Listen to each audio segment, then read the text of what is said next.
Hello, filter-free America listeners.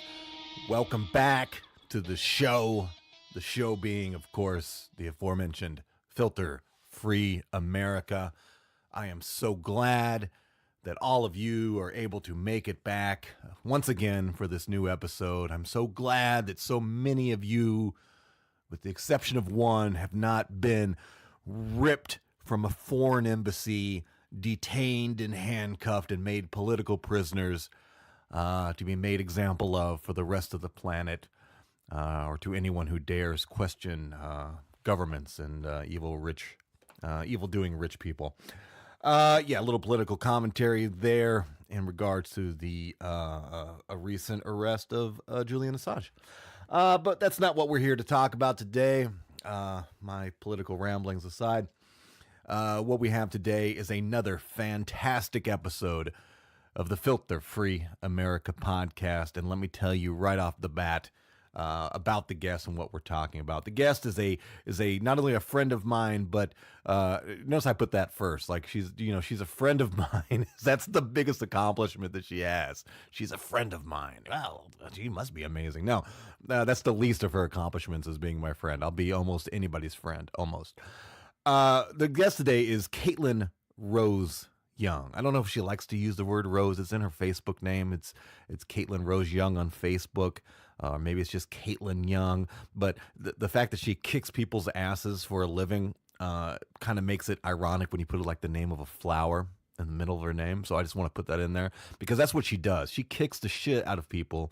Not literally kicks the shit out of people, which would be a weird job if that was your job. If you were paid to kick people in the stomach to make their shit come out, like you're a weird constipation therapist, that would be a weird job. I wouldn't mind doing that. I mean, especially if you could be a doctor. Could that be a doctorate degree? Is like people who kick people in the stomach to make shit come out of them? You're like a doctor of that? Whatever. I'm rambling. Anyway, what Kaitlin does is she is a kickboxer. She's not even just that kickboxer, because she does MMA and she does everything. She beats people's ass. That's what she does. She does it and does it very, very well. How well, in fact? The fact that she is the #1 rated Muay Thai kickboxer in the United States. And depending on where you go, what source you go to, she's going to be listed anywhere within the top 10 in the world, Muay Thai kickboxers. But again, she does multiple different disciplines, as we get into in the beginning part of the podcast. But that's who my guest is, right? Now, she's been a guest before, back when the Filter Free America first became a thing back in 2010, 11? I think it was 2011, whatever. She was one of my first guests, probably within the first 10 episodes, right? Sadly, that episode is gone when I brought down the podcast, and then thinking that I was going to be full-time on radio and everything like that. That was one of the lost episodes that I do not have a copy for, sadly enough. But whatever, right? The universe happens. Everything happens within the universe for a reason. But whatever. She's back here to talk to me again on the podcast. So, boom, fresh episode. Now, full disclosure, we don't really talk about her fighting career directly, right? So if you're thinking this is going to be another, oh wow, they got another accomplished fighter on, I want to hear some fight shit. Not really, okay? Here's why. Number one, you can get that anywhere. You can go to any other kind of fight podcast, and I'm sure she's been on other podcasts and other media outlets talking about her fighting and all that, and go find it there, right? Because what we like to do here in the Filter Free America podcast zone, right, is talk about things at a deeper level, right? We like to explore. This is what I was thinking about this yesterday, right? I'm rambling again, but whatever. It's my show. I don't have access or the ability to travel throughout the world as I wish I could, right? Like I would love to explore the world, explore this planet in as much as I possibly could, but I just can't. Finances being one of the reasons, but whatever. But what I can do is this podcast, and with this podcast, I use it as a tool to explore my world via the experiences of other people. Right? And this here is a perfect example of this, right?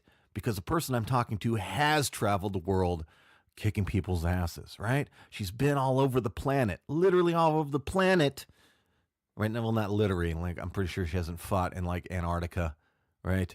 Or some strange, weird country that, whatever. But she's traveled to many different countries and continents kicking ass, right? So what I wanted to bring her in and talk to her about was to get the stories associated with those travels that are maybe not so directly associated with the fighting itself. Now, we do mention some fighting, and some of the stories cross over in regards to the fighting. But the main focus here is just her being an accomplished human being here from the United States, going out into these other countries, exploring them, and getting her reaction and her little stories associated with those reactions. Reactions or interactions. And I'll tell you what, she had some great stories. Truly one of the best guests I've had on here. She's a great personality, fun to talk to, entertaining, and like I said, she's done it a lot. And she's gone from places like Germany, Russia, Australia, all kinds of different places, right? So I brought her in. I wanted to get like her top 5 or 10 stories of her world travels, and that's what this episode is about. And you're gonna love it, okay? If you're a fight fan, you're gonna love it. If you're not a fight fan, you're gonna love it. If you like me, just enjoy learning about the world via the conversations of other people, you're gonna love it. A lot to enjoy.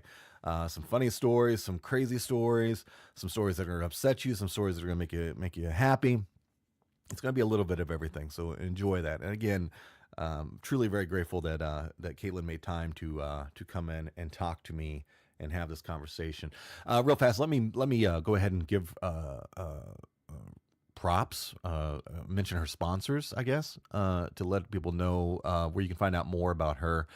Her sponsors are as follows: Zebra Athletics, Menacing Valor. I don't like the sound of that one. Menacing Valor. I don't know if you guys got a t-shirt, send me one, because I like the sound. I'm assuming you got a cool t-shirt if your name is Menacing Valor. What else has she got here? I had her just send me kind of a list of everything. She said people can read her blog. She has a blog about all things martial arts and her travels. You can go to zebraathletics.com and probably just search for her name there, zebraathletics.com. She's also on Instagram as Kaitlin Young IFY. Kaitlin Young IFY. I'm going to put this on the episode description so it's easier for you to understand. At Twitter, she's at Kaitlin_Young. At Kaitlin_Young. She's also on Facebook, and sadly, she says she is not cool enough to be on Snapchat. But don't worry, I'm not on Snapchat either, because if I was on Snapchat, it would just be constantly me posting pictures of body parts that I would probably get in trouble for. Also, if you are in the Twin Cities area and would like to check out some Muay Thai fights, right? See the actual fights yourself.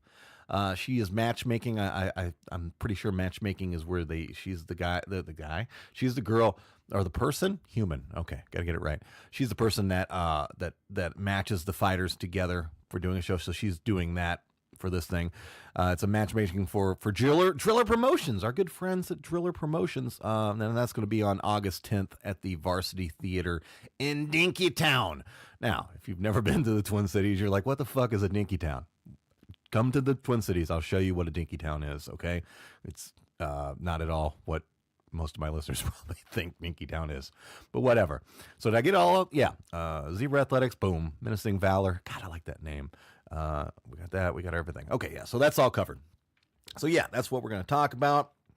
What else? Oh, I got to mention sponsor of the podcast, sponsor of the Filter Free America podcast, our one and only, currently one and only sponsor.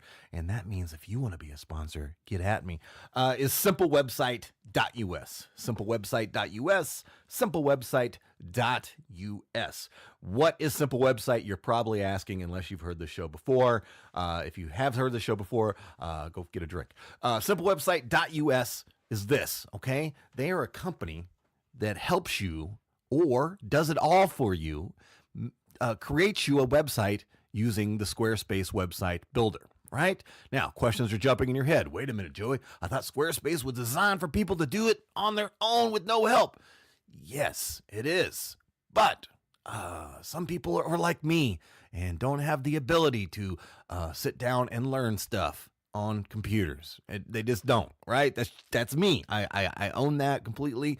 Anything I do on a computer has been painstakingly instructed to me by people who know how to do shit, okay? But I'll be honest with you. I tried the Squarespace builder myself before I knew the good people at Simple Website, and, well, it didn't happen for me. It was too frustrating, and I was maybe too high at the time. Who knows? But whatever. Point is, I went to Simple Website. I was like, look, this is the kind of website I want. I love the Squarespace builder. I love the sites that you're able to create with it, but I can't do it. I said, don't worry about it, Joey. Sit down, smoke a blunt, relax, okay? We'll take care of this for you. And they did. They did. If you want to see what they did for me, go to filterfreeamerica.com. Filterfree America always intentionally misspelled with a K.com, and you will see the website that they created for me and they maintain for me, right? They do all that stuff. But, okay, maybe you're not like me. Maybe you can do it on your own. Maybe you just need a little bit of help. Don't worry, they can do that too.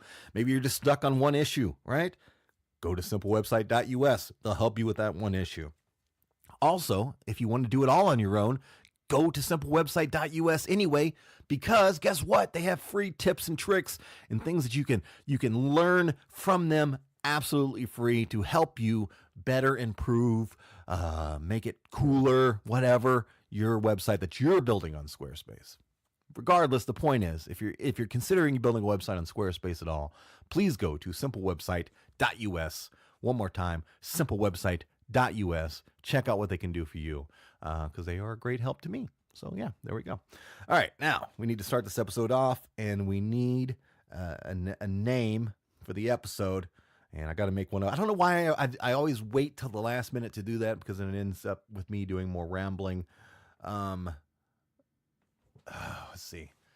How about this? I've traveled the world kicking butt with guest Kaitlin Rose Young. I've traveled the world kicking butt with Kaitlin Rose Young. Is that good enough? Can I? Okay, it may or may not be the episode title. It's gonna be something about that. Something about her kicking ass and traveling the world. It's gonna be in the title. But at this point, it really doesn't matter, because if you're hearing this part of it, the episode has already started and you've already read the title. So, again, this is how my brain works. My apologies. Anyway, I am ridiculous to myself, so don't worry. You feel free to think I'm ridiculous as well. Anyway, traveling the world, kicking butt with Kaitlin Rose Young, right here on Filter Free America. Let's go. All right. Why don't you start by telling me where it's called rank, right? Your as far as your rank as a fighter. What's your current ranking right now in the world and U.S.? I guess those two. Oh man, that's a hard question. So it depends. I fight various different styles. Mm-hmm. So what styles? Different styles of martial arts. So I fight mixed martial arts, which is a little bit of anything goes, apart from, no fish hooking, hitting the groin, etc. Right. But then I also fight. No WWF stuff, no chairs, no throwing right. people with your Yeah. tables. Well, usually That's what you guys it are happens missing. here and there. And then I also fight Muay Thai and kickboxing. And the main difference there are big differences with scoring, but the main difference is going to be elbows, knees, and clinch, which you find much heavier in Muay Thai and less so in kickboxing. Kickboxing will have knees, but you can't throw somebody and do various other things. So would you say your signature style is the Thai kickboxing? Is that I prefer Muay Thai. It's my favorite, Okay. but it's also one of the most difficult ones to fight. And I think particularly in the U.S., people are real shy about getting cut with elbows. So kickboxing tends to have more opportunity here. Right. So we'll stick with that one then. Where are you ranked in the U.S. and in the world as far as kickboxing goes? U.S. for my weight class, I'm top. I would say worldwide, it's really difficult because there isn't a comprehensive list. I was put on, in like an opinion piece, I'll be in the top 10 pound for pound. I think they had me at number 8. but it's not a conclusive one like you would see in MMA or maybe even boxing. There's not an authority, particularly for women who are ranking much of anything. Okay. What's your record right now? Professional record? So it depends if you split up Muay Thai and K1 or not. I usually kind of jumble them together. So I'm 12-2 as a professional. Wow. Just Muay Thai, I think 6-1 maybe or something like that. Gotcha. Let's talk about the injury that you just recently had first, and we'll kind of lead into the different stories about all your many travels around the world. So this injury, this is the most substantial injury you've had for some time. Time. And probably honestly, fighter? Yeah, yep. Definitely is that. And this was in Australia, correct? Yes, yep. So what happened? What was the result of the fight? Just kind of start telling the story. Sure, yeah. So I was going to take an MMA fight in March, and that got bumped. So I was kind of bumming out. I didn't want to sit for a long time, and then I got this offer to fight K1 in Australia because somebody had pulled out of a big fight there. A little bit heavier than I normally fight. It was at 147. And I said, because I had planned to leave to California to train for MMA the next Monday. I was like, well, what if I just changed my ticket, went to Bangkok, trained for a couple of weeks, tried to just hit it hard, and then went down to Australia because it is a 14-hour time difference, which is significant. And also the heat. If you fly right to Australia, that side of Australia, Perth, from Minnesota, it's more than 40 hours of flying. Good God. And I wasn't about to do that right before a fight, so I went to Bangkok first, then went down to take the fight about a little earlier in that week. During the fight, started off well. Something happened, I think, the second round, because between the second and third, I remember thinking in the corner that I can't feel my face. Sometimes that happens when you've been hit a lot, but I wasn't hit a lot. Are you using any headgear in these fights at all? No, it's padless. Gotcha. And that'll sometimes happen after you've had swelling getting, hit a lot, but that hadn't happened. So I remember just thinking that was weird. And just that I didn't feel quite right. Then in the third round, I got put down by a really hard knee to the midsection. Liver shot, if you've ever seen that. It's quite unpleasant. Stunning. Mm-hmm. Shocks the body. So I survived the third, and survived is exactly what it was, because she was out for blood after that. Like she knew. She's coming for it. And then the fourth I lost, still trying to get back on my bicycle, but I won the fifth round. Okay. Coming at her hard. It just wasn't enough to take the fight back at that point, unfortunately. It was a really good fight. I haven't So it was a 5-round match. Yeah. You won the last one. It was a decision at the end then? Mm-hmm. Okay. Yep. So I lost the decision. And as I'm getting checked out afterward, that I even got cleared from that, because I could move my face and stuff. I just couldn't feel my cheek. So I was like, well, maybe that'll get better. And I was expecting to see a lot of bruising. Then I go to the bathroom and there's nothing on my face. No swelling? No nothing? No, not even the eye was dark, which it later got dark. Right. So, I didn't think much of it. I was like, well, we'll deal with it later. Let's go get some steak. So as we're eating, and I realize I can't feel my teeth. Right. It feels like I've, got a shot of Novocaine. I was like, oh, Shane is the guy that was with me. I was like, we should probably go to the ER. Something is wrong with my face. And that was an interesting. Did you finish experience. your steak though? That's. I did finish the steak good. before Good for going. you. Yes. So you go to the hospital, right? Yep. The emergency room. And we're going to talk about kind of something uniqueness about that. But as you go there and you're getting examined, and did they just do X-rays right away? And no, it was actually really funny. So it was a teaching hospital, and I had a student. Some rookie doctor. I was like, yeah. Looks like she got hit in the face. That's probably... Looking at it. Well, and I didn't look like anything, so they weren't. She wasn't concerned, and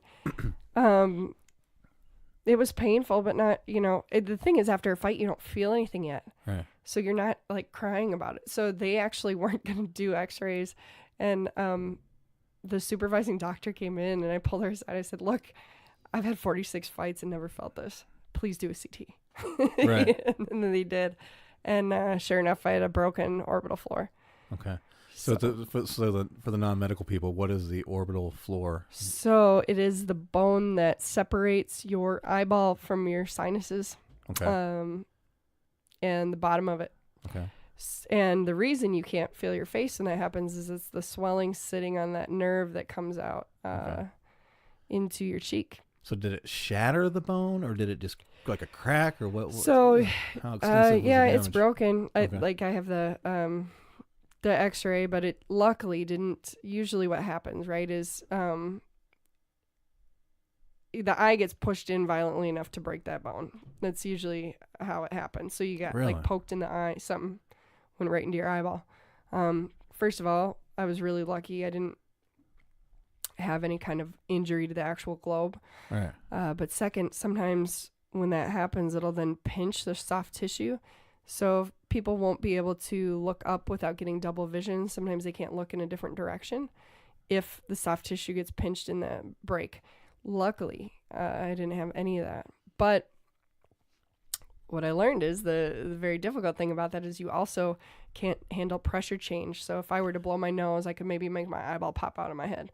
If I were to get on a flight, cool at parties, but right, I could maybe lose vision for good. Right. So because of that, I had to stay. And what they told me then is, we know that you can't fly before a week, but it could be up to a month. You have to wait a week to go back to the doctor and see what they have to say, because we don't even really know what's going on in there until the swelling goes down. So it was a surprise. You're staying in Australia. Well, I could think of worse places to be stuck, but this still, is true. It is what it is. It's true. You guys were into the polar vortex when I was at the beach. Definitely. How does that heal? I mean, you don't put a cast on your orbital bone, do you? I mean, what do you? How does that do? This? So if it's bad enough, they have to go in and surgically repair it. Okay. Sometimes you can get, they call it a sunken in eye, where your eye looks like all small. But that's mostly cosmetic. And we discussed it. I didn't get the surgery. It's a possibility it could be like that when it heals, but the doctor was essentially saying, why would you fix this before you get done fighting? Go back and fix after the disaster after. Yeah. Right. But it's looking pretty good so far, so I'm lucky. But yeah, they will sometimes put mesh in there under the eye, depending on how bad it is, sometimes a plate.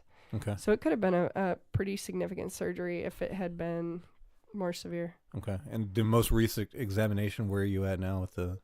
as far as healing? The one that was a week later was good, and then I had another one with an ophthalmologist that was also good. Okay. So, are you free to fight or spar now? No, I'm not supposed to even do any bearing down until next week. Okay. So, I've not been able to do much other than jog here and there. Jog and and then I got the podcasting. flu, That's so like... whatever.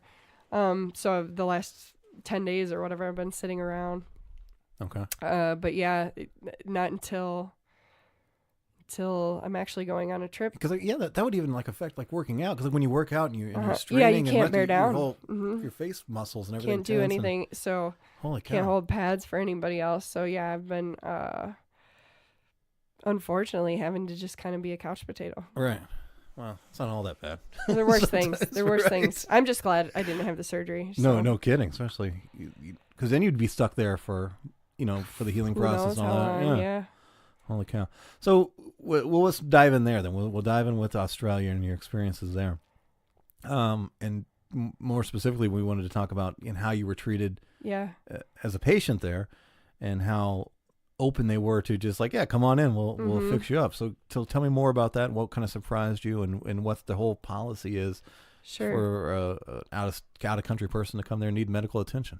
Yeah, so I ended up going to, they have private and public hospitals. I just went to a public hospital because I figured it would be easier to get seen. I had traveler's insurance, thank goodness. So I could have gone to a private hospital if I needed to, but a lot of the time then you have to secure the funds before they'll admit you, things like that. And I just didn't want to jump through those hoops before getting seen. So I went to the public hospital. Do the fight, just kind of a side question, do the fights that you do, especially international ones, is there any kind of insurance or injury-related compensation? So this is what's really important for young fighters to understand, is in the U.S., it's required in most states. Okay. Abroad, it is not. Really? So you need to know what you're going into. It can, depending on where you are, but just get the traveler's insurance. It's cheaper than 1 month premium here, and it's like it covers you up to $500,000. Like, just do it. Right, yeah. But I haven't always, some of my earlier international fights I didn't, and my goodness, the same thing could have happened. It could have been a a worse country for it to happen in too. Right. So yeah, no, they bring you right in. You have to give them your information, and they need a billing address. I informed them that I have the insurance and gave them my passport and whatnot. But if not, I still would have been treated and just billed, which is they just trust that they're going to pay it. Yeah, or well, right, and like, how would they even enforce that? Do they send an army government of koalas after you to come take the money from you? But in speaking to them too, it was interesting. You know, if you wanted things done more quickly, you can go to a private hospital. But they said there is no situation where an Aussie would be just turned away and not treated. Right. You know, and we have laws here where they need to be stabilized in the ER and that sort of thing. But there, it's for, you know. Is there any limitations? I mean, I'm assuming it doesn't cover cosmetic surgery or elective surgery. I assume not too. You know, and of course, you always have the things that are sort of the gray area, like deviated septum, stuff like that. So I'm not quite sure. That's a good question. Huh. I would imagine they don't do cosmetic, but because they call it their Medicare cards, which is everybody's got one. It's not just some, but they all have one, and they're able to go to the doctor when they need to. What a brilliant concept! Imagine. Seems like that would be something people would be on board about. Anything else kind of outstanding about your trip to Australia? I mean, you had a week to kind of explore it a little bit. Yeah, no, right. I ended up being there almost 3 weeks. So one thing that was really striking was they have in Western Australia, they have a lot of wildlife parks. I'm an animal lover. Right. So that's kind of what I did to kill the time. And I think because we're so happy here, we can't do this. But there, you go in with the animals. Like, you go in with the kangaroos. Right. I held a koala. That might have been the only thing I had to sign a waiver for, and I don't think it was for my safety. I think it was that I wasn't going to do anything to the koala. Look, we don't care about you. Right? We got all this medical insurance to cover you. But just don't hurt our koalas. They have dingoes there, and I just paid a little extra. I think it was like $30, and I got to take a dingo for a walk. It's like a one dog, of the right? places. Kind of like a dog? Yeah, but it's closer to a wolf, right? And temperament and stuff. So we took her for a little walk and down in the lake and fed her peanut butter. And I can't even imagine a situation in the United States where you would be allowed to take a predator on a walk. Take a bobcat for a walk. Right, no, I had the leash too. It's like the zookeepers just stroll along with us. So that was interesting. And then which makes the free insurance weird to me. It's like all these animals that could fuck you up. Right. Well, and tiger snakes are a big concern there. I had multiple locals stop me and say, you know, I'd be out jogging or something, and they'd be like, you stay on the path. They will jump at you. They'll jump at you. Okay. Yeah, they're terrifying. But they don't have bigger predators like we do. Like, I think dingoes are about as big as they get. But there was another dingo rescue. Like crocodiles, right? Yeah. They have those. Which I just assume they have them because I've seen crocodile hunters sometimes. don't let your dog go get water, you know, right. water by itself, because they'll get pulled in. But I went to a dingo rescue as well. That was really fascinating because... No, hold on. Do they keep these now as pets too? Are they domesticated dingoes? Yes. Okay. Well, they're not domesticated, though. It's a damn wild animal. So Jesus. Exactly. So this is what I learned about the dingo rescue. Okay. So I'm looking for stuff to do, and there's a dingo rescue nearby, but it doesn't have anything listed on their website about how to visit. Okay. So I was like, well, I'll send them a Facebook message. Maybe they'll answer.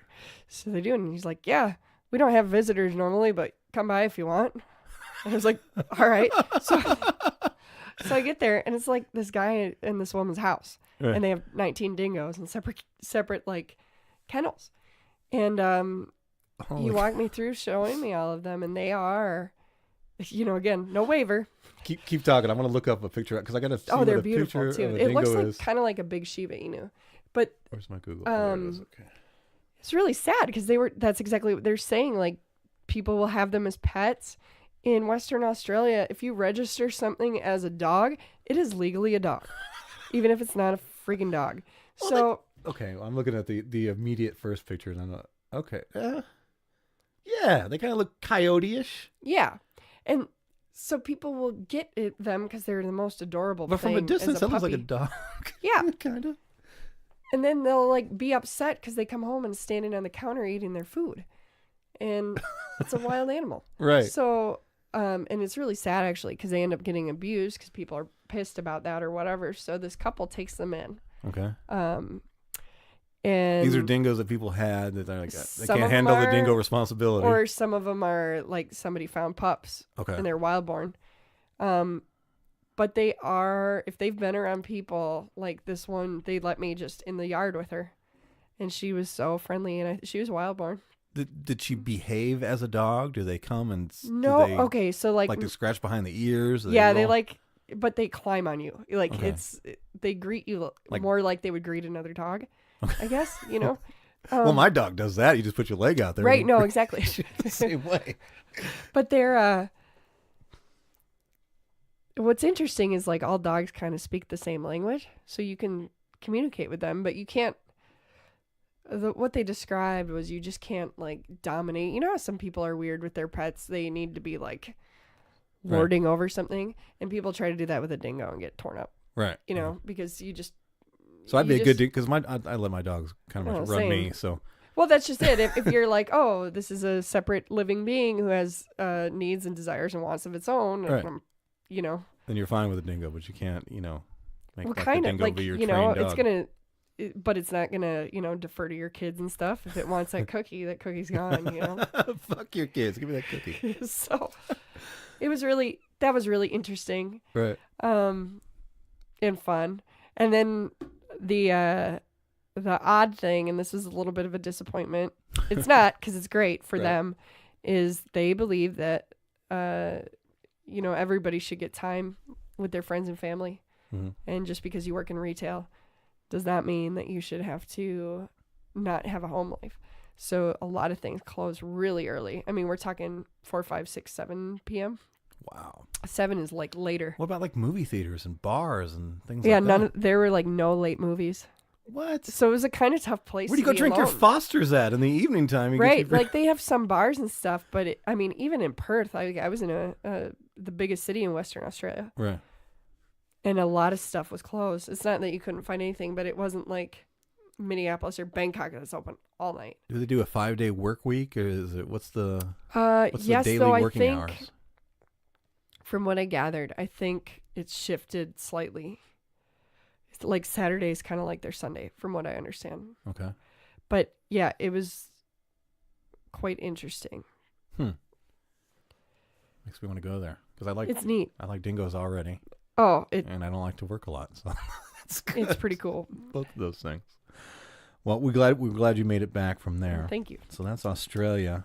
Boom, covered. Now you see, you went to Germany.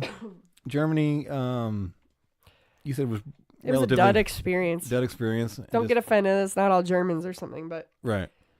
But you didn't really have the flexibility to do anything because you were so limited. I was there for a fight, and funds and everything else, and you get to do any of all the touristy stuff is beer related, beer and brat related. Yeah, which are two no, things they that don't work didn't. good. I would have liked to see some things, but we were there for a really short amount of time, and just the promoter was a nice guy, but I think he way had his hands too full. He had like a Chinese team there that he was trying to wrangle the whole time, who all looked like they threw their fights too, which was weird. Really?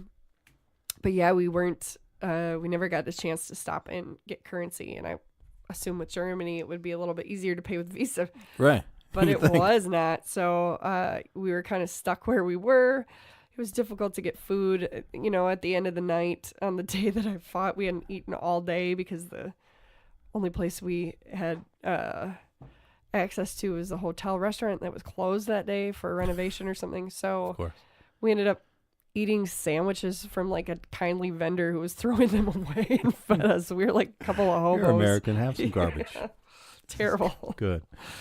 Well, so that's Germany. Mexico, you said, was pretty much the same thing. Yeah, I didn't. We were on a resort, which is just like, I may as well have been in America. It was not, didn't get to see much there, Didn't run into any narco terrorists or anything? No. However, that same resort we were at did have, did you ever read about that crazy situation where somebody believed she was drugged? Like the resort workers were in cahoots with the hospital. I think that was fairly recently, wasn't it? Yeah, that's the resort we were at. Oh, wow. So they were getting people really drunk because, it's all you can eat, and all you can drink booze. Right. And then they'd send them to the hospital, and the hospital would make money off the tourists. Holy shit.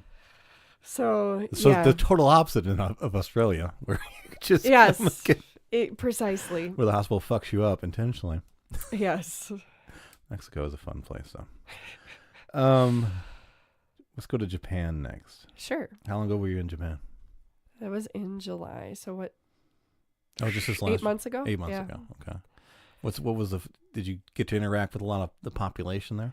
Not a ton. You know, we walked around a little bit. We had stayed 2 days after the fight, but we both got terribly sick. And Nick, my corner, so we just basically ate and then would go back and fall asleep. Food was excellent, but yeah, we didn't get a ton of time or whatnot to do things. We did buzz around a little. The fight was really cool. I fought in Risen, and they had we were in Nagoya, and they had the event on the palace grounds, which was really neat to see. Mm-hmm. It was a very old palace. But the only things kind of note were they had these goofy little animal cafes where you go sit with a cat or multiple cats or a dog or rabbits. They have all these different species. Now, this is not you bringing your pets. No. This is just like they just have a them seat on next to staff, and you go drink your coffee with them. But with the one we tried to go to, the dogs weren't there for some reason. Any dingoes working at the? No dingoes, no dingoes sadly. working. Yeah. And then the one fascinating thing was an older woman, when she saw us, turned and wouldn't face us. And Nick said he had heard that occasionally somebody who was around during World War II won't look at Americans. Okay. And I don't think you're the first person that's told me this. I don't know that as 100% being true, but I remember hearing something similar to that. And they or won't. Maybe it was referenced in a movie that I saw. Could be. That's and what they it was. won't. Some places won't serve Americans, and they're unapologetic about it. They say no ganjin, which I think is just no foreigners. Well, did you interact directly with any of the population there? And not apart from eating, okay. And stumbling into a naughty hotel parlor. Oh, that's right. That's right. So naughty massage parlor, rather. Now you said Nick, you thought set you up for it. I think so. Well, which is hilarious and good for you, Nick. He's maybe more familiar with it, but it was this place like. So tell what you wanted to get. I wanted a foot massage. You wanted a foot That's massage. all I wanted. I was about to fight. Foot like only. A nice foot massage. So, and most places it's not that difficult to get. Right. So it says, "Oh, massage," and it's a woman massaging another woman, and it looks legit. So we go upstairs, and it's like everything's tiny there because they're all tiny. Right. So we're like going up this little back hallway up the stairs. We get in there, and there's music playing, and it's like a child's music box, which was strange. There's like a little bed is all I see, and then around the corner it's a small world or something as creepy exactly as that. Like that. Holy it was very shit. strange. Okay, that's already creepy. And then around the corner comes this woman in like a nightie. I was like, oh, this is not what I thought it was. Nick thinks it's hilarious, and then proceeds to tell me, well, I mean, obviously, if she'll do that for $30, she'll give you a hell of a foot massage, most likely. Yeah, right? So, way less shame in most. One would think. Probably for both people involved. More comfortable, maybe. So we're trying to describe to her that we would just like the feet done, and she nods as if she knows. Oh, you want to fuck my feet? Okay, sure. Oh my God. And then she starts leading me around the corner and pointing to her crotch. I was like, nope, can't do it. Can't do it. I don't want to swat her away. So I never got my massage, needless to say. I'm sorry. That's hilarious. I'm going to do that too. If I ever take anybody to Japan. You must. I'm going to do that as well too. Now you said, and this kind of goes with, well, maybe it doesn't. You said there was a little bit of some racial vibe from Japan, and yeah, well, I think, and I remember saying, I don't. It's so hard to understand internet culture anymore because I've seen advertisement from Japan that was very like racist black people, like fried chicken references and things like that, and it was very insulting. So that's legit. I mean, that's a real thing. And it's crazy too there, and Thailand is this way as well. Like they couldn't even fathom that we would do tanning beds. Everybody's trying to be whiter, so you can't get like face lotion that doesn't have whitener in it. What? Yeah, or sunscreen, or even a lot of the soap has whitener. Like they're Now, this always is not trying to because look they don't whiter. want to be like Anglo white. They just don't want to be dark Asians. Is Right. that- I think it's a status thing because it's associated.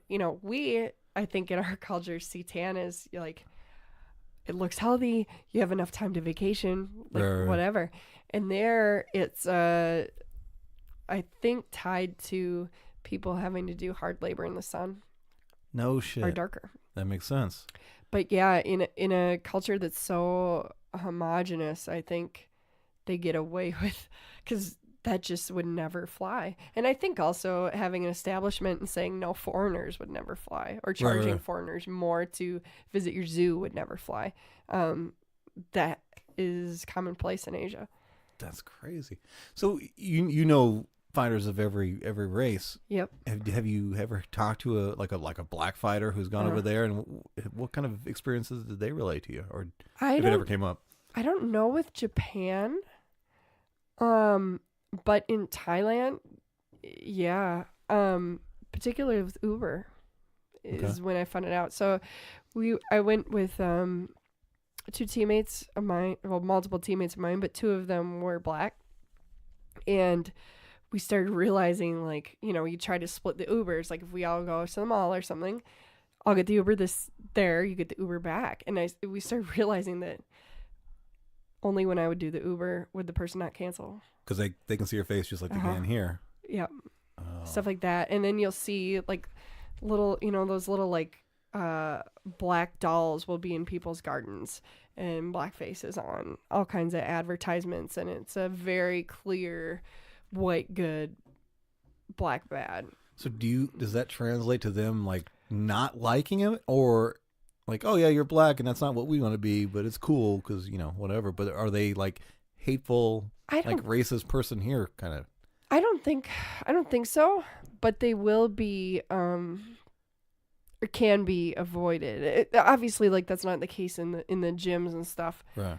But yeah, and I think you really get sort of colored by whatever your nation is, Right. and whatever the people from your nation have done before. Right. And we have a really bad rep in Japan then, if that's the case. So. Yeah, I'm not sure though, because it's a lot of business. Yeah. People from the States. That's the only thing keeping us together there. Probably is just the yeah, money maybe involvement.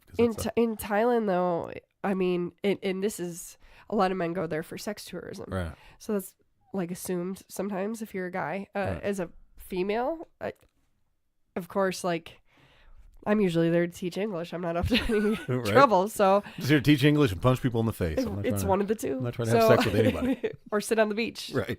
So yeah, it's it is quite different, and just like what's accepted and acceptable to say, like they'll call somebody a Negro in Thailand.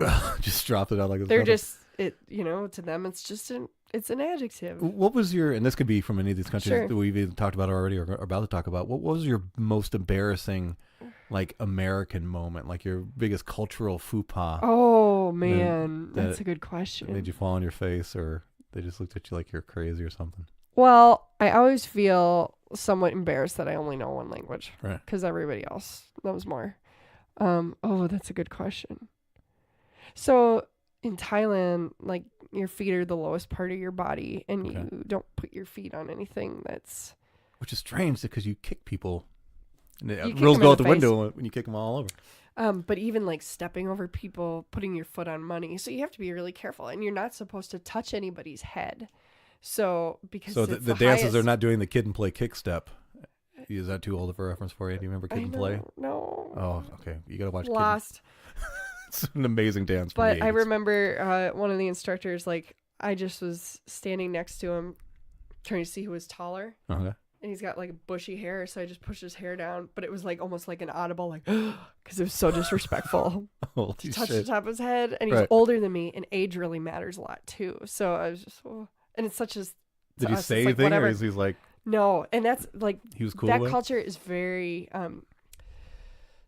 I don't want to say passive aggressive, but there's very much like a saving face thing, so you don't confront people directly. But they talk shit at home after the fact. Sure. Or She like touched my they'll- fucking head. subtly talk Right. shit. But yeah, there's no Interesting. direct like you did this. See, I would be stumbling all over. Oh my culture. gosh, it I can know get I you would. shot. Like if you argue with the wrong person over like your cab fare, Okay, really? if you are too rude about it, like you culturally you're always supposed to give them an out where it can be a mistake, even if it's something they did on purpose, so they can save face. Ah, okay. So well, that's a good question. That what's the as far as just general like gun ownership and things like that? Is that there's no rules? Is it Wild West over there in Thailand? I don't know what the rules are, but laws are not enforced the same way as they are here. Okay. So the police are kind of like you can bribe your way out of tickets, and a lot of the time they won't bother you unless you're really causing a problem. From what I understand, I think things are worse in the tourist areas, but yeah, it is Worse as in like the cops are maybe trying to find things to pick on you about so they can get some possibly money. because you're loaded. Yeah, like where I stay in Bangkok, it's like if you can imagine a St. Louis park that is Thai. That's kind of what the area is like. Okay. It's near the city, but not like in the hot spot. But yeah, like it's very almost this suggestion. Laws almost seem like a suggestion, except the things they are very serious about are the censorship in relation to the royal family in particular. You say anything about that, you might be Even as an American, you fucked up. find yourself flying off of a balcony. Holy shit. Yeah. Well, that leads to the other part I wanted to ask you about, and it has to do with the fighting. And you say that it's the gambling is a huge component there. Yeah. So you were talking, before we started recording about your coach costing you not to take food and drink, and you have a story about that. So talk a little bit about that. Yeah. So I had a fight where it had a really big side bet. Okay. Which means both sides threw in money to ensure that both fighters were training hard, and it was going to be a competitive fight. We had to weigh in. Meaning if there wasn't money on the line, then maybe one fighter wouldn't be serious. Yeah, right. Exactly. And the weight, I was actually given like a little bit of a weight disadvantage because they knew I was bigger, so I'd have to come in lighter than her. Things like this. Okay. To make the gambling better, you Gotcha. know. But yeah, I was warned not to have any water or food that somebody had given me, particularly at the venue, but even in the town that I didn't purchase, that's sealed, because you can be drugged when the stakes are that high. Right. In a place like that. And I mean, especially when you're fighting for more than that person's going to make in a year. Right. People in the town. It's a life-changing amount of money. So that's you got to be quite careful, and it happens in the stadiums there. Is the fighting there, is that obviously it's like the NFL is here, the top sport and things like that, but is all of their life kind of centered around that economy? The people that are in fighting, yes. Okay, just and that's why it's so great to go train there, right? Like they do nothing. Like if you have a fight and it's your birthday or something happens in your family, too bad, you're training for a fight. It's a whole different level of serious, but that's why it's great to go train there, because it's all you do. And if you're the boys that stay at the gym, they're not allowed to be up after 9 p.m. Okay. And it's not, they're not boys, they're 21, but they're getting ready for a fight. You have to rest. It is what it is. They're really serious. Yeah. Now, you told me that even referees have been murdered. Shot, yep. If they're, suspected of foul play, or I forget, it was recently somebody was shot outside Lumpini.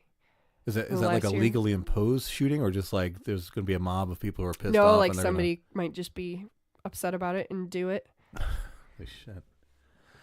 Referees and umpires are very lucky here right. in this country. Be glad all you get is nasty Twitter comments. Yeah, no shit. Holy cow. So we got Germany. I'm checking off my list. We got Mexico. Let's jump to well, actually I forgot to ask about this, and we'll catch back up. What did you have any conversation with back in Australia about? Because I always like to know what's our rep right now. Like, sure. What's your take? What's their take on us right now? Are we crazy Americans? Are we cool? Or so I did end up talking quite a bit with a woman who hosted one of the Airbnbs I was staying at, and she first of all, everybody thinks Trump is nuts, of course. But she did ask about funny things. So they don't have guns. Right. Like, they have very strict gun control. And she was like, is it true, like we see on the telly, do you all have guns? And I laughed. I was like, well, kind of. Like, you can get them. Like, I have my father's, and they're old enough that they're probably not registered. Right. And it said, it's not legal for me to sell them to somebody, but there's also nothing stopping me from doing it. So, right. yes, in a sense, we can all have guns. But it's not like there's shootings all the time everywhere. So is that their image? Is like this? Yeah, like, well, every day there's a shooting like, down the school street. shooting, or Yeah. they're talking about it forever. But she was like,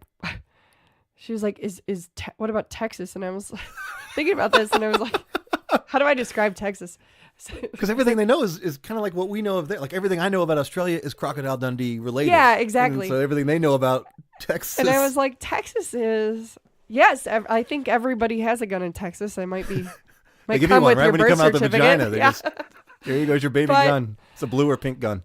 As I'm thinking about this, I was like, you know what, though? It's to the point that Texas is almost safer. Because anytime you hear about somebody who's going to do a shooting or a carjacking in Texas, they got shot first. They're going to do a shooting, and there's going to be 20 other people who are going to do a shooting. Right. Shoot you. That's what it's going to be. So it's funny because it's like, yeah, but Texas is, I mean, that's funny. There are so many guns that Texas is safer. Right. Oddly. So what else was she? Anything else kind of outstanding that she was curious about, or any kind of like weird? She said she thought it was really strange how much we know our neighbors and stuff because we all. So now, see, I'm just outside looking in. I would think that that's more commonplace there. You would think, they just but seem like nicer she's people. like, no, I don't. I've lived here years and I don't even know my neighbors, which is unheard of to us. If you own your home, you know your neighbors for sure. Right. For sure you do. Well, I don't. I think my neighbors are dicks, but well, I'm a unique case. Or you know that they're a dick, Right, but she that's just true. doesn't know anything about them. That's crazy. Okay. And I don't know, I don't know what that is. It was pretty interesting. What else did she think about Americans? She really wanted to visit because she's a horse trainer. So they do bring in trainers from the U.S. We have a good reputation about horses, apparently. So yeah, that was funny. And she asked if the political stuff was as bad as it is. Okay. As it sounds. And I was like, yeah, there's a lot of division. And I don't think that's incorrect. But she told me a bit about their system, particularly that you get fined if you don't vote there, which is fascinating. Is it like did she talk about the amount? Like if it's just like like how frequently? No. As like as far as like is $100 fine. Oh no, I should have asked. Right. Because to me, she didn't. I would be fined every. And election she cycle. also had gotten fined because she overheard her. Or no, someone overheard her asking her husband about who to vote for on a particular ballot. Right. And you can't do that. You can't discuss who you're going to vote for or try to influence anyone else. I like that law, actually. I know. I was thinking about that. I was like, what do I think about that? I kind of think that's neat. I wonder if they have political ads or anything like that. I'm so curious. Like, Yeah. here's your list of people. Figure them out. Yeah, it's definitely not like here. God, that's wild. The other thing she said, we were talking about housing prices because she's like, I hear houses are really cheap there. I was like, well, it's relative. It depends where you live. Detroit? Yeah, sure. Right. And I was like, the Midwest generally is cheap. And I was, showing her even, oh, this is how, the prices on the app? Okay. She's like, oh my gosh. So her place that I would say where she was located and stuff would maybe go for $500,000 here was 3.5 million or something crazy there. What? It was something insane, and it was land a little ways out, but the amount of acreage she had and stuff. Oh, so she has like a multi. Because she's got still, horses and dogs, and then my unit was like a little kind of mother-in-law unit on the back. Okay. that I was staying in, and she was just like, yeah, it's so expensive. And I was like, yeah, the U.S. in the Midwest, oh my goodness. Well, now where's that expense coming from? Is that tax on That's top a of good that? question. I think it's just the land. I'm not sure. Because I mean, it's an island country, but it's a big island country. So right. Beef is really, oddly, really expensive because you hear about Australian beef. I was going to say, I thought that was like a major deal there. It was on the news when I was there, how much it's skyrocketing. Interesting. Yeah. And we can breeze through it if you want to, but any kind of similar interactions with either Mexico, Germany, or Thailand as far as just them asking you about America and things like that? Anything substantial from those ones? Not in those areas. Right. In Thailand, they always ask, they're curious. But the language is a barrier sometimes. Serbia was really weird. We'll get to that later. Right. I'm jumping ahead of us. About Trump specifically. Okay. But no, like Thailand. It seems like Thailand, they mostly they see degenerate dudes who want to go bang chicks, or they see people like you that want to go over there and bust people's faces out. People, I mean, that's and there's a lot of English teachers too. But it's like it's that, and then. Because Thailand's not necessarily like a family vacation place, I guess. No, and they do, I think, see a lot of, I think they probably see Americans and foreigners as rude because we generally are, we're just very direct, and I think it can be kind of seen as immature and obnoxious. Right. Well, that kind of goes back to what you were saying about how the cultural thing, we got to kind of let them save everybody's feelings. Yeah, always. We don't give a fuck. We're just not. No, especially if we're right, then we want to remind you how right we are. This is inefficient. Right. Why are we doing it this way? So, yeah, it's not too much. I have been asked about the police, though. So they're like, I hear police in America are good. I was like, well, what do you mean? And, saying, no, they don't hold you for money and stuff like that. So. No, they just shoot you. It depends who you are. Really? It depends who you are. Gotcha. Now, you're getting ready to go to the Middle East again. Yeah. But you've been over there a few times already. Just the one time, but to a couple spots. But places. This will be my second time. Where'd you go when you went there?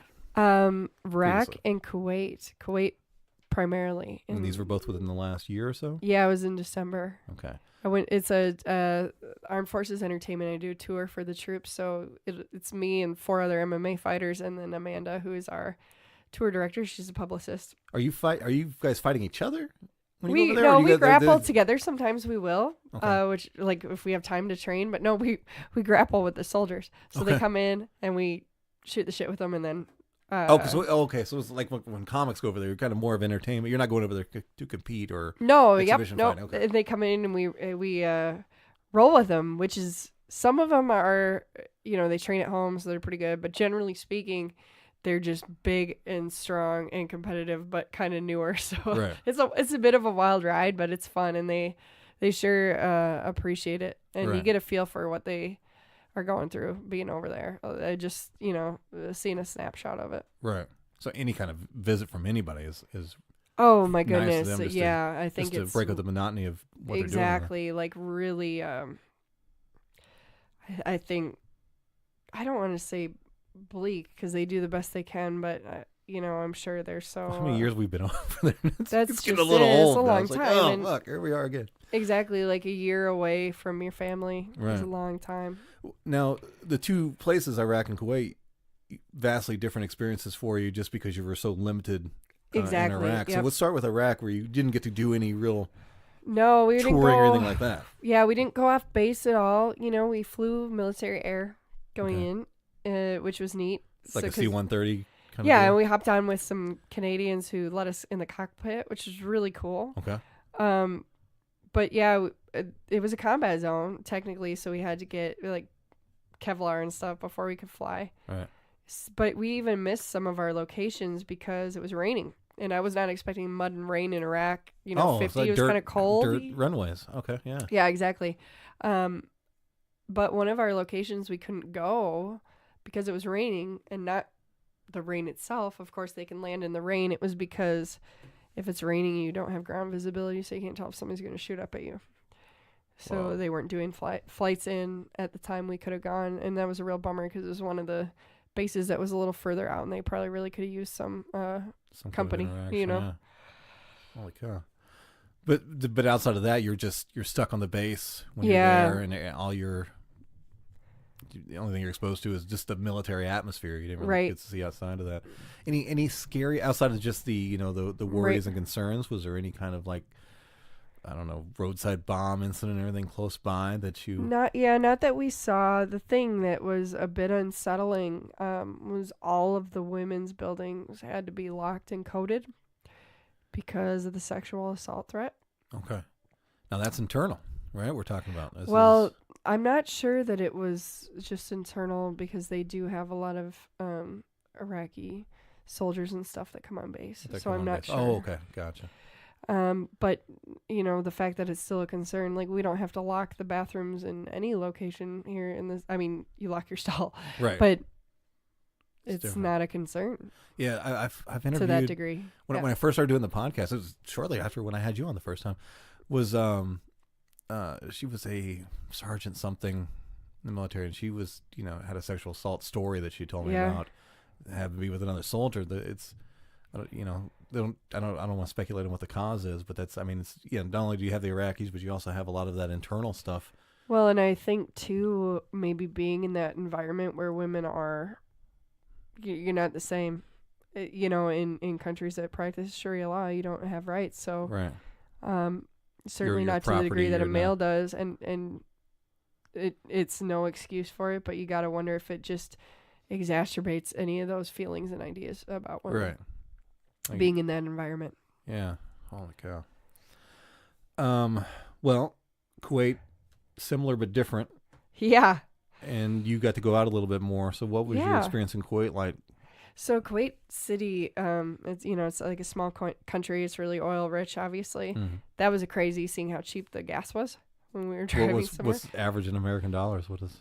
I think it was. I paid $3.19 for premium today. Yeah, we figured it out. It was like 89 cents a gallon or something like that. Dude. Yeah, really cheap. Right. Of course. I learned that lighter colored camels are worth more. What? Apparently, I don't know why. But we're in Kuwait City, and we stayed at a really nice hotel. But it is, weird being in a situation where even sometimes the hotel staff or whoever would come up and greet the men in the group, but not me and Amanda. Things like that, making it very obvious, like what our status is. Don't even make eye contact or anything like that? Just you're not people. Like somebody might with a kid. Some people are going to greet your kid and some people are not. So, because they're not adult status. Right. And there were some laws, I wanted to go for a run on the beach. The first day I was there, I was like, I should probably look up the laws. And one of the things that had been said in a forum was there aren't laws against wearing shorts, but you shouldn't, because there also aren't laws against sexual harassment and jeering and that kind of thing. So whatever happens. Now, when you say no laws against sexual harassment, are we talking just verbal, or can somebody come in there and just grab your ass? Or I doubt that would be. I highly doubt that would be prosecuted. Even if it was, they'd make it really hard on you as far as well, it'd be like, what were you wearing shorts for? Jesus. So I'm more of a Capri girl anyway, but me too. You don't think about not. You have the option, right? But you don't really have the option over there. Holy shit, dude. And the law, it wasn't Ramadan, but during Ramadan, regardless of what your religion is, you cannot eat or drink in public. Really? Mm-hmm. Yeah, like you'd be arrested for it. Holy shit. So there's that, the marital rape is still legal. No, the military is too? So like if you're a soldier and you're in uniform and you're... Oh, that's a good question. No, I think, if you're just out in Kuwait and you do that. Because... Holy shit. Alcohol. They don't sell any alcohol. The whole country is dry. Pork too, they don't have, so you get beef bacon, which is tasty, but dope. Still. And like a lot of the homes are designed so that women and men have separate quarters, so the women never come into contact with male guests. It's quite different, and they're one of the more progressive countries, which is terrifying. That's and to be honest, it makes me a little bit angry in some sense. I understand we have interests over there, but the taxes being paid by American citizens, a lot of those dollars are women. Yeah. Coming from women. And then it's going to, powers that are making decisions like that, policies like that. Did you have any conversation? Well, number one, were you allowed to have conversations with like some of the women that were there? And if None there of them wasn't talked to us, and I guess I didn't go out of my way either, so I can't. Because that would be interesting. Because you are a we have plenty of strong women in this country, but you're both physically strong and a strong, independent, woman. It would be interesting to see the conversation, what they would ask you, right, and how they would interact, and the questions they have, and all that. And dogs aren't popular, right? Because they're seen as dirty, right? But I was out running one day and I saw a woman with dogs, so I stopped to talk to her. Okay. Turns out she's an American. She was like born in New York, so. She's like, I'm so happy you ran into me. Yeah, no, we're just chatting. She'd been there teaching, and she was like, "Yeah, it's okay." I was like, "Was it hard for you to find dogs?" And she's like, "No, we got them in the shelter." Right. So stay busy, but yeah, no, unfortunately, I didn't get to. I would love to discuss it with some of the women if they feel they can speak freely about it. Right. Holy cow, dude. It definitely gives you, you appreciate coming home, I imagine. Right. Well, absolutely. Well, you're just like, we have our problems, but as far as being female, man, I sure am glad to have been born here. Of all the countries you travel to, even including the ones we haven't talked about yet, which one did you feel the less free in, the least amount of freedom? I would imagine it'd be one of those two, right? Yes, I think so. Let me think about that. Iraq, you really didn't get a chance to explore and outside of the base and all that. So that's Yeah, I think definitely. Well, and just oddly, I felt like you stick out the most there too. Which in like Kuwait, yeah. Okay. Where of course you stick out elsewhere too, but I don't know. Did you have any moments where the guys were insulting to you or said anything out of the way? Was there any harassment? No, not from the people there, or no, nothing. Okay. Nobody was like rude to us or anything. Just subtle like kind of social slights. Okay. From I'm assuming not being male, right. But nothing like really overt. What? How about the reverse? Were any of the dudes like, nah, I'm cool with ladies, or I just want to say hi, or whether any of the guys did acknowledge you? I guess is what I'm saying. Then, at the hotel, some of the Kuwaiti men that were like checking us in were, of course, right. customer service, but no, like they didn't. I don't think anyone. No small talk. Hey, how's it going? No. Welcome. Either way, okay. Men or women. Wow. Okay.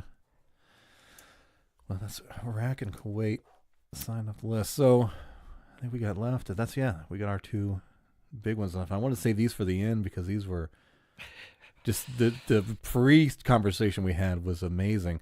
So Russia was your first out of country experience. Yes. What to me, just what little I know about world travel, that's would be like one of the most intimidating ones to visit. And maybe that's just like, all the propaganda I've been fed all my life about Russia or whatever. But so what was your mind state going into this before you even got over there? What were your concerns before you even landed? Man, I maybe wasn't even as concerned as I probably should have been. Okay. You just what year was this? 2014. 2014. Okay. So fairly recently. Yeah. So it was my first time really leaving the country. I'd gone to Canada before. Canada doesn't count. Really. It's like America B. Exactly. B wing. We flew in. I flew in separate because there were other Americans going and fighting. And coaches, none of them were my coaches.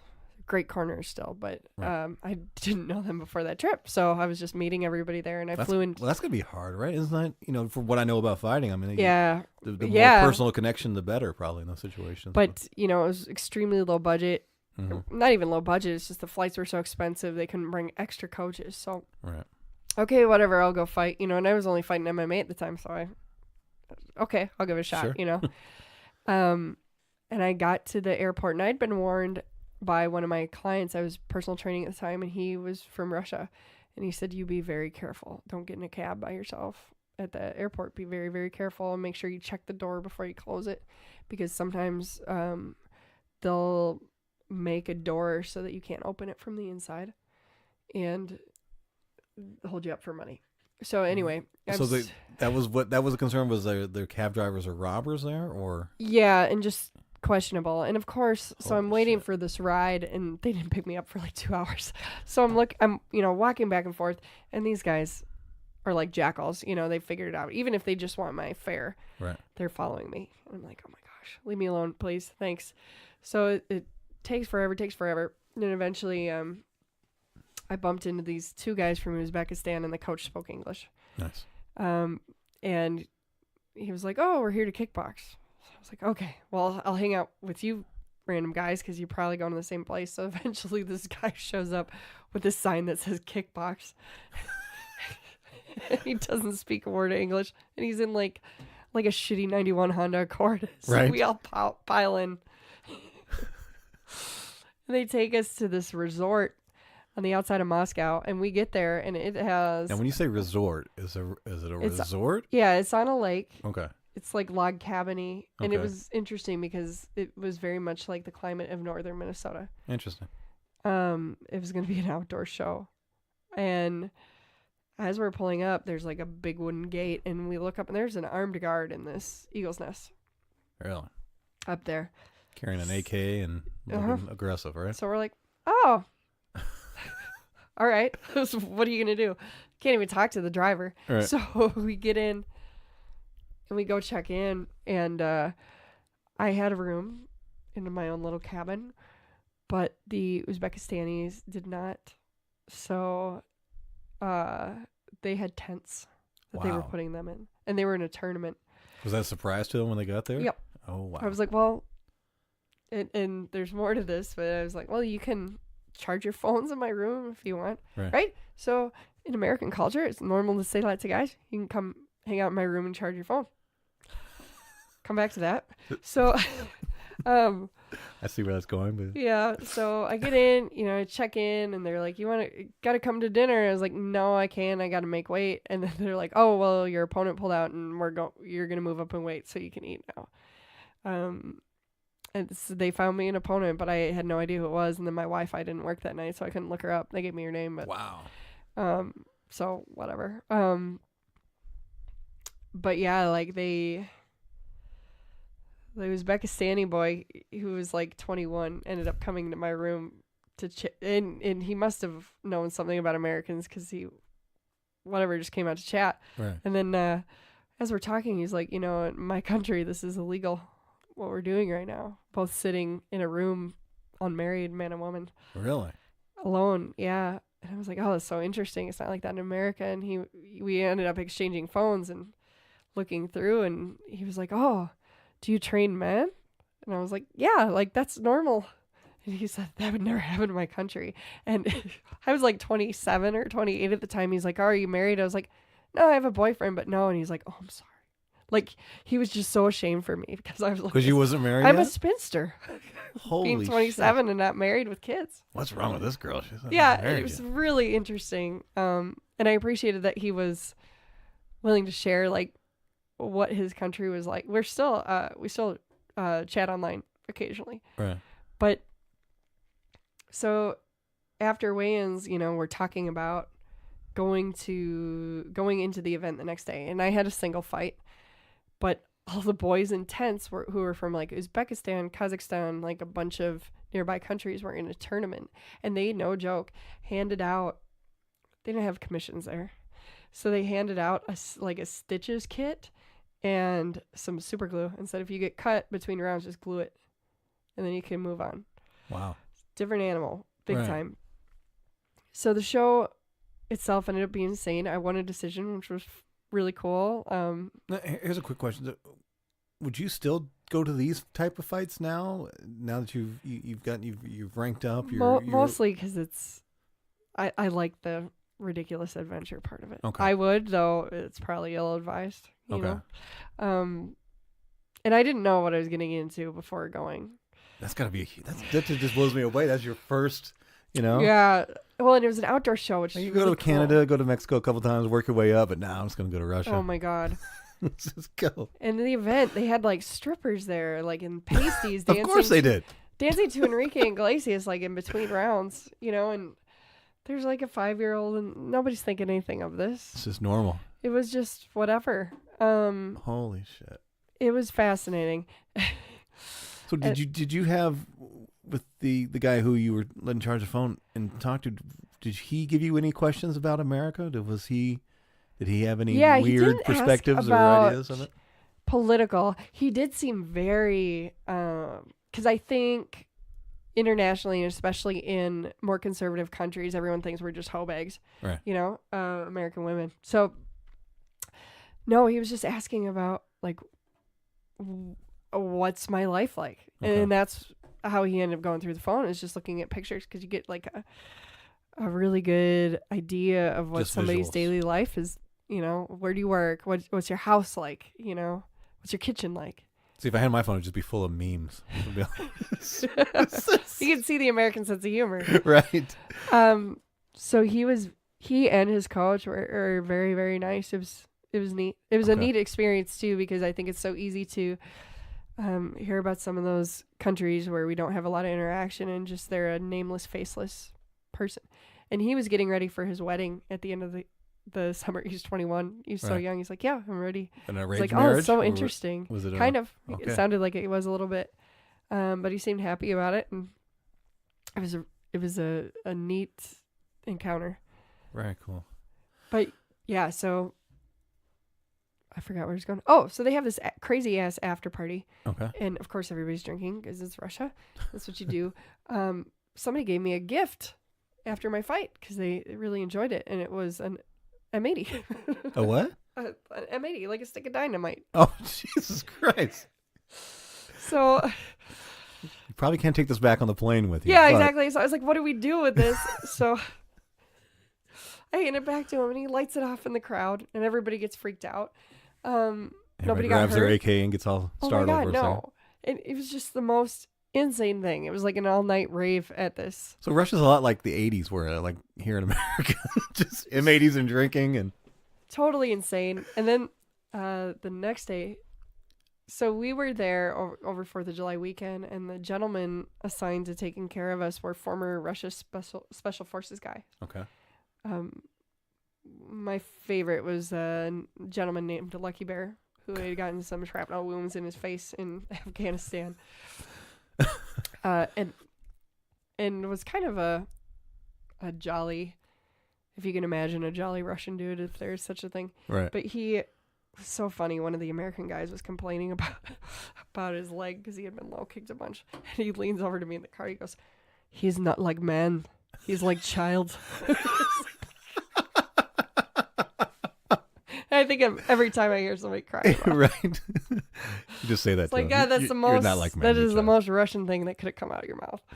So, how were they treating you? They were great, and they were incredibly hospitable hosts. Though, did you feel like they were being like KGB-ish, like they were? Yeah, I mean, obviously organized crime. Crime. They had these removable license plates on their cars that would enable them to not get pulled over and like hop on the shoulder and just launch past traffic. They're doing shots of whiskey while driving and playing house music, and we're in like Infinity SUVs, you know.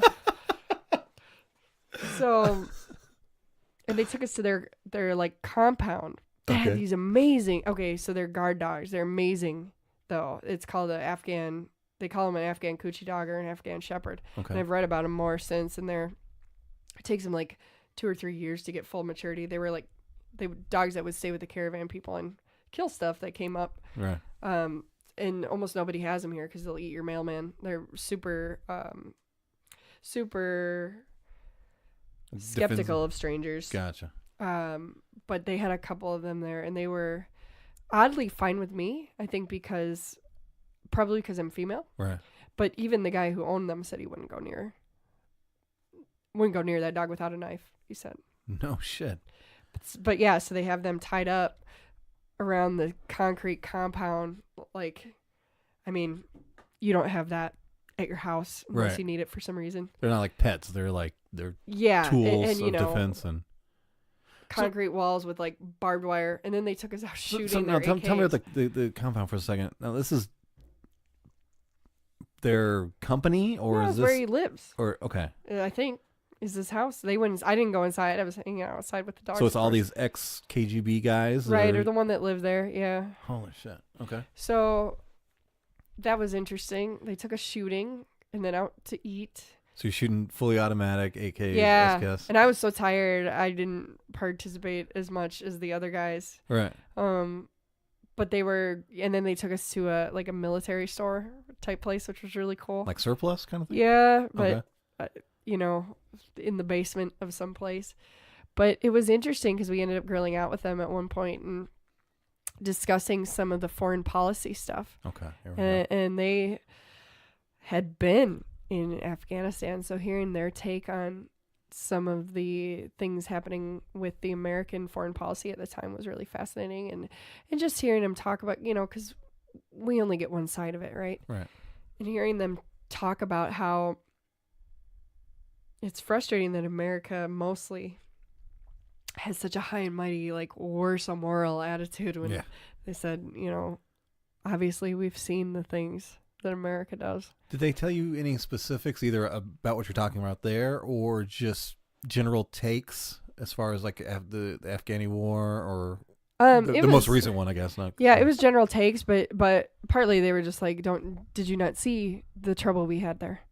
Of course you're still, I mean, this was years ago, but of course you're still there. You know, I think they were sort of amazed that we hadn't learned from the mistakes of other nations there. Right. In trying to manage that place. Interesting. Any specific opinions about Americans or any questions like why are you this or why is this or anything they wanted to get answers from you about as far as it could be cultural too, I'm trying to remember. But specifically political would be interesting just to know. No, at that time they didn't, and it may have just been they were trying to be polite. Right. Because some of the people with us are more conservative. Okay.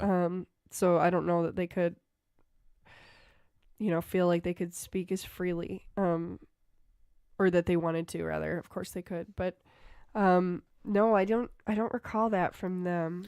What about? I mean, we were both just like asking all kinds of questions too, though, especially with them being ex-military. Right. Just it was so neat to see it from their side a little bit. And he was fluent in English, so there was no... Yeah, good English, yeah. Okay, that's interesting. Well, what about... Did Putin ever come up? Did you ever... So he was going to come. They What? thought he was going to come. Get and then he, like, something came up, so he didn't. But yeah, he is like into the martial arts scene there. Oh, yeah. He's a buffed out dude who likes to wrestle. No, but we got all these, like, Putin shirts and stuff, which I...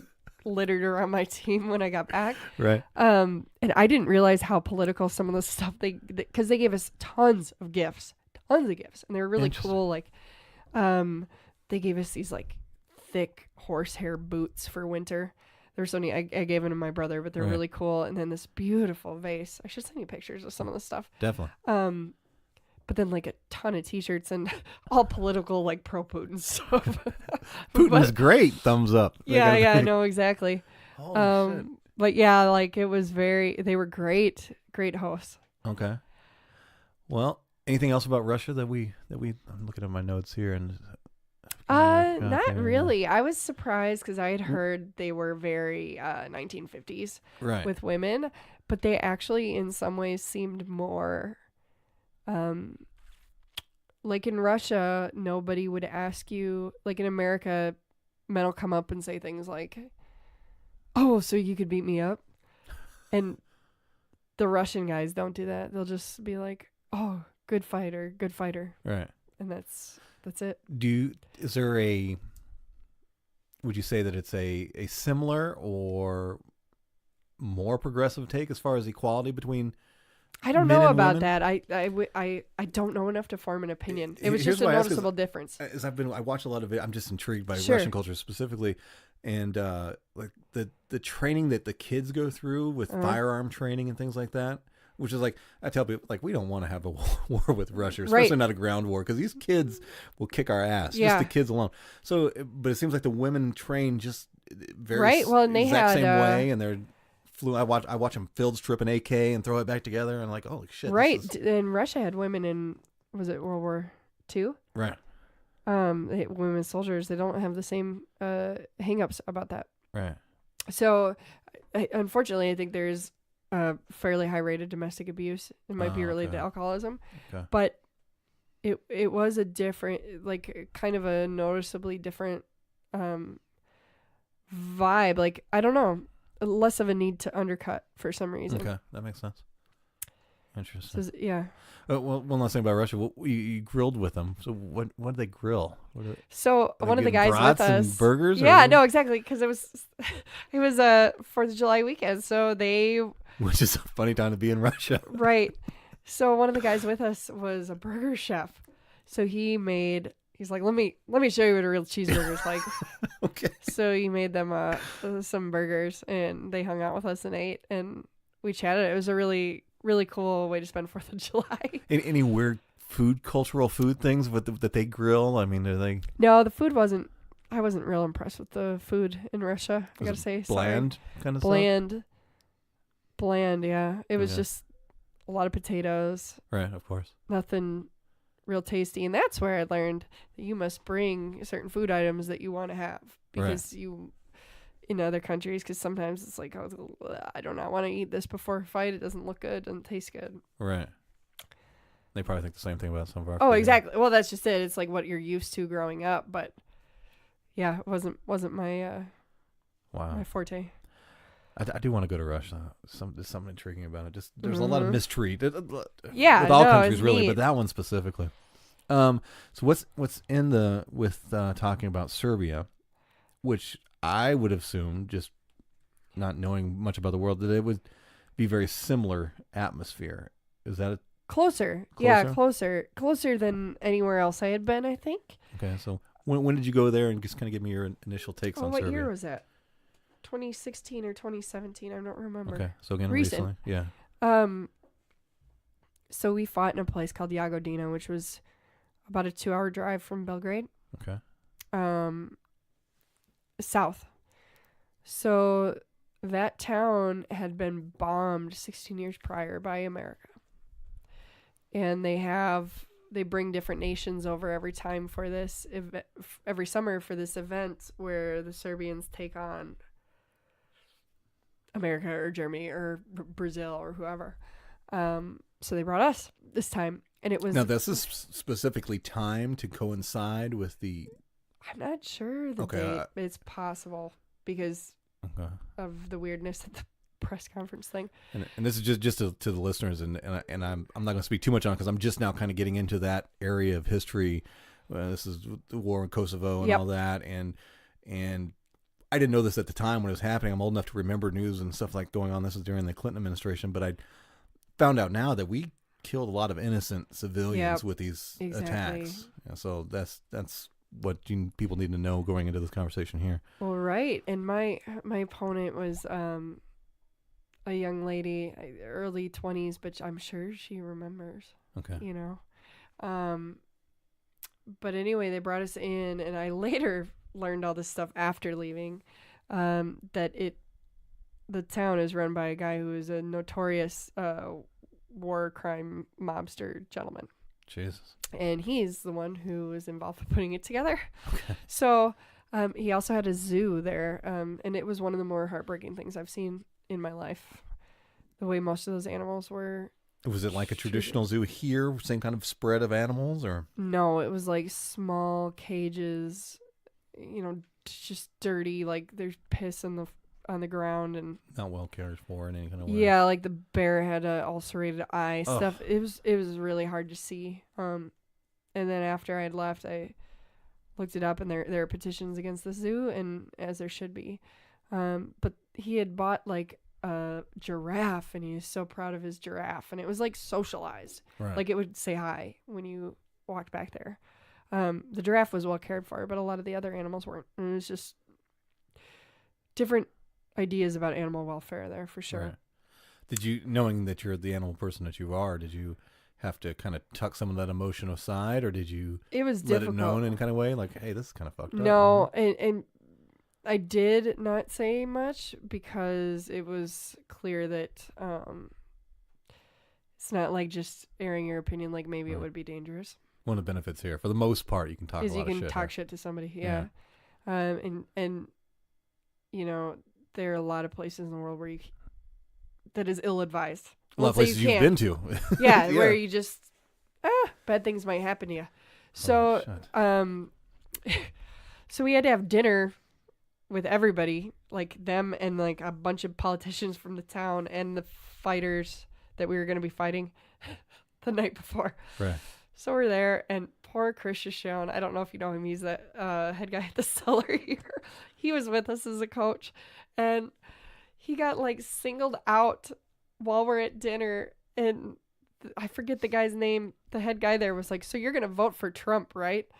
As I'm sitting there, you know, he's like, you certainly can't have a woman leading a nation. Holy shit. Yeah. And poor Chris is just, you know, on the spot, and he's like, So was that their angle of it though? Was it just because she was a woman? That was that was the problem? what he was saying. I think probably in part for political reasons, too. But yeah, he was very pro-Trump, and had to let us know about it. And then we had a press conference after weigh-ins, and they're talking on, and it's in Serbian, and we don't know what it is, and I found the transcript later. They were basically talking about how they were going to whoop the shit out of us because we bombed them. And all these things. It was, pretty intense. That's kind of something you probably didn't want to know the translation until after the fight. Exactly. Right? Like, thanks. But then we get to the event, and it's like this huge outdoor concert / fights. Okay. And the woman doing the concert, she's like a really, really famous folk singer there, who was actually like a mob wife. Wow. The man had been gunned down in front of her, and that guy was really good friends with the man putting on the fights. So she was doing him a favor, doing this free concert for him there. And as a result, there were more than 15,000 people present. Holy shit. So your biggest fight audience to date? Live audience? Yeah, I think so. I mean, I've had shit. some fights on TV that had more viewers, right? But I think by far the most people in the room, and in close, so not even room, is in a field, and they just popped up a ring. So describe that energy then when they're saying, an American competitor. Yeah, it was nuts. So we had to do like a little walkout first before they were going to do the national anthems. Right. And the crowd They even played our national anthem though? It was amazing. Yeah. Holy shit. The crowd is so big that they like had to have police part the crowd to make a hallway of human. And as we're walking, they start booing when the American flag is coming out with us. And is that it? Or are they saying words that you don't understand that are like probably them insulting you? Are they spitting? Are they Nobody did anything, popcorn? Which was nice. Like nobody was rude or violent. So we made it out, but was there hate in the energy? I'm just trying to visualize. I think there was definitely some resentment, maybe. Okay. It was scary a little bit because in the moment if this crowd decides to crush in right now, they could tear us to shreds. Right. And there's nothing we could do about it. Of course, like logically, they're not going to bring Americans in to do that, but weird stuff happens in crowds. Right. So we make it to the ring. 15,000 people is hard to control in any. Yeah, exactly. Right. There weren't enough bodies to help if it were to have hit the fan, and I fought first. And I won, and we ended up going 4-1. So how did that go? When you're like, did you win by decision or knockout, or how did you win? It was decision, but I had 8 counters. It was pretty dominant. Okay. But she was very sweet, and her parents were too. So that's what I was going to ask next. But right before the fight, was there any more than normal attention? I think there was a bit of a let's beat this shit out of these Americans. Like she was fighting for pride more than anything else at this point. Maybe to some degree, and we were first. We were the first one. That set the tone then too. Yeah, but after the fight, everybody was very, very sweet actually, and a lot of the young kids wanted to come up and take pictures just like they would at any fight. Really? So it was a good experience. It was just like that. The tension before that was a little like. So I'd be worried that they'd be trying to, like, especially if you won, you guys, won the majority of matches, they'd be trying to run you out of town. Oh yeah, no, they wanted us to come back. Of course, okay. They want to avenge it. So.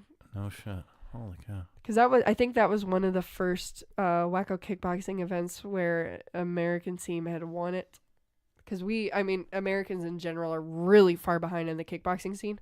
Like, our most experienced people here maybe have 40, 50, 60 fights, and that's a ton for here. In Europe, 150, 200 is not uncommon. So the coaches also have that much more experience. So we really don't tend to fare as well. Okay. On the international scene, typically. Gotcha. Wow.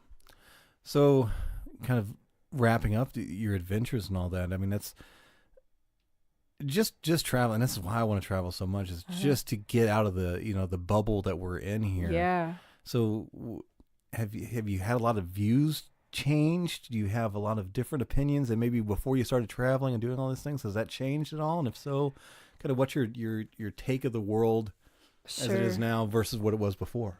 I think yes, my views have changed. I don't think I was ever somebody who was real discriminatory or anything, but for instance, I feel differently about illegal immigration, and part of that is I hadn't seen real poverty before traveling. Even in some of the poorer areas of Thailand, seeing people in like a tin house slum. Right. And that exists in Mexico too, all right? I just haven't seen it there. But in understanding that in some of these countries, it is not like here, even if you're born poor, yes, there are roadblocks, but it is possible for you to become a well-off doctor. Right. It could happen. And in these areas, you have to pay to go to regular school, not even college, right? Right. So, like in Asana, I had been talking to people who were trying to communicate, right? Trying to use a translator, and then to realize that the person can't read or write. Wow. So, and this is an adult, I think seeing that shines a different light on it, because it's not. And something I hope people don't overlook that, what you just said there, because it's one thing if one person within a community doesn't read or write. Yeah. But it's a different thing when the whole community is limited in their ability to read and write. It's common, right? And then they don't, there aren't stepping stones out of that. Right. So if a person is in that situation and has an opportunity to come somewhere where maybe they can't do it, but their kids are going to have their entire family line is going to have a different sort of life forever. Right. I don't know how harsh we can judge them for that. Limited skills, limited ability over generation, over time. It kind of gets worse, and there's no build up, and there's no just struggle. And working in like a freaking rice field, and rampant disease and all this stuff. So that really changed my view of things.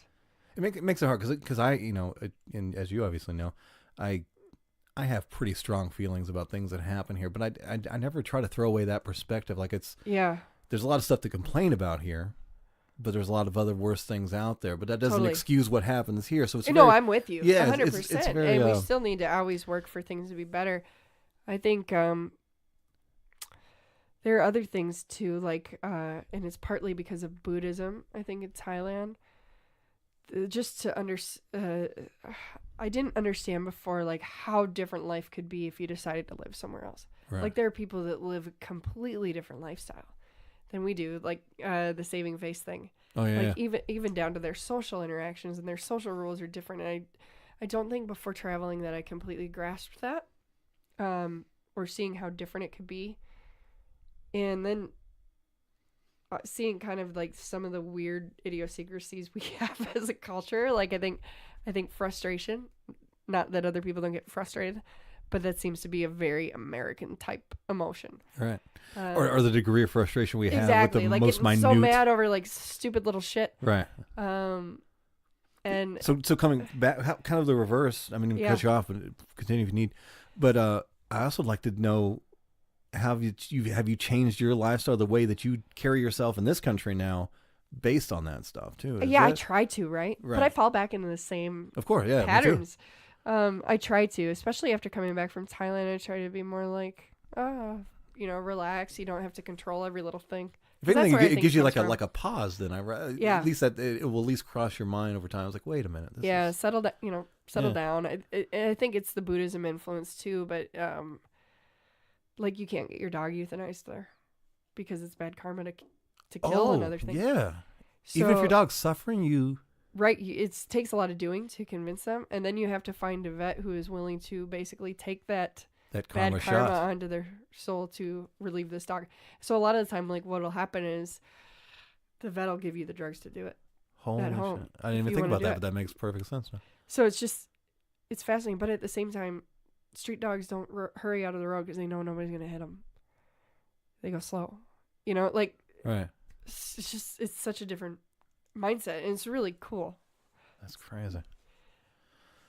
Well, anything we left out as far as your travels? Anything? I don't think so. This to be able to do it, because I know you're passionate about fighting, but to get this education, which is exactly what it is. Yeah, it's been a fun side effect for sure. That's fantastic. You go to crazy different countries and beat up people.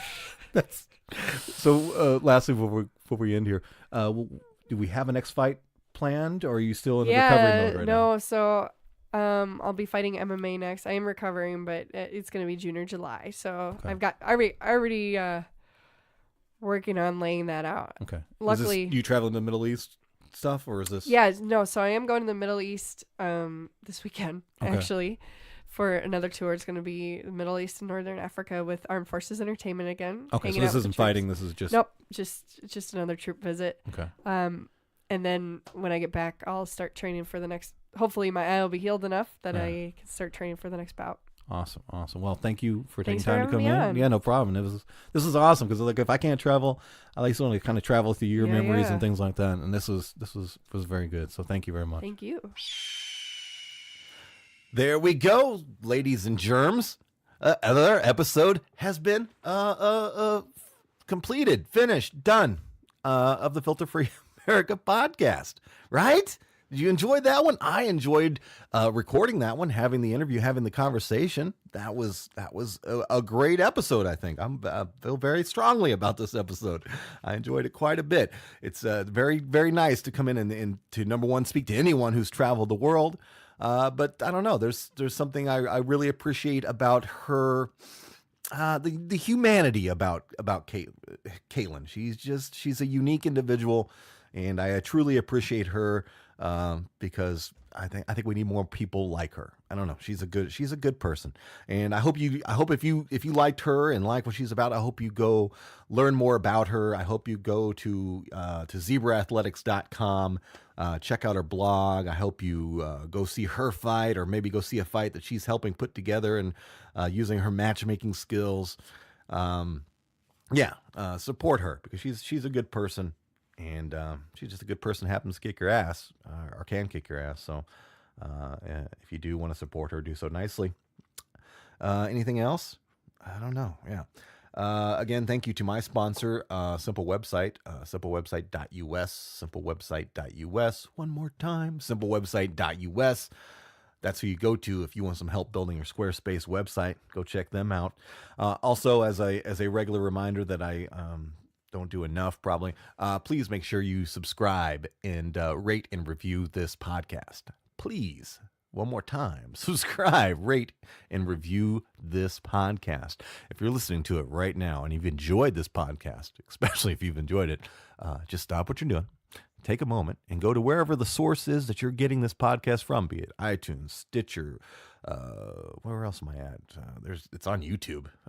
It's not a video, it's just an audio played over a screenshot, but whatever. And leave a rating and review. That's all you got to do. That's super helpful. That's the only thing I'll ever charge you for this podcast. I'm never going to do something where if you pay a little bit of money, you get to hear another hour of the podcast that you just heard part of, or you get to hear special episodes. No. I'm just going to put it out in the world, and you consume it and do with it as you wish.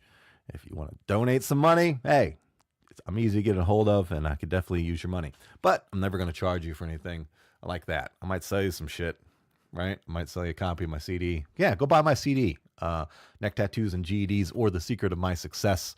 Doing very well, very highly rated and reviewed. Yes, reviewed very well. People really like it, so I am as surprised as anyone else. But go buy my CD. That's very helpful to the podcast as well, too.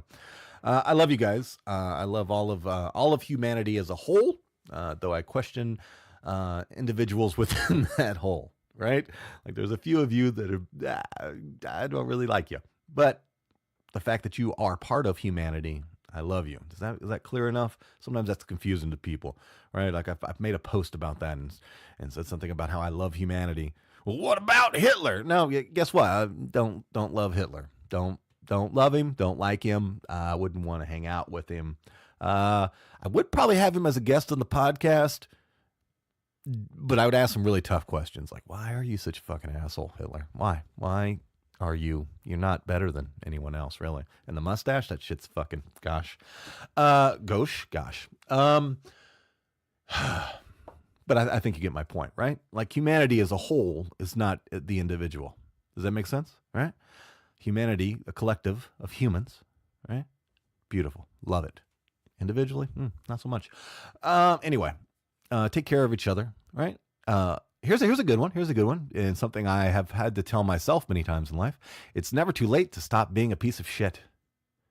It's never too late to stop being a piece of shit. Now, to degree of what kind of and how much of a piece of shit you are, that may vary, right? Some people may be shittier than other people, right? And it may take a little bit more work to be less shitty. But that's the way it works. But at any time, you can just stop. You can just stop and you can change your perspectives. You can change your the garbage that you vomit into the world, or the pain that you inflict onto the world, or whatever that you're doing. You can change that, right? Truthfully, it may take forever to make up for it, or you may not make up for past digressions at all.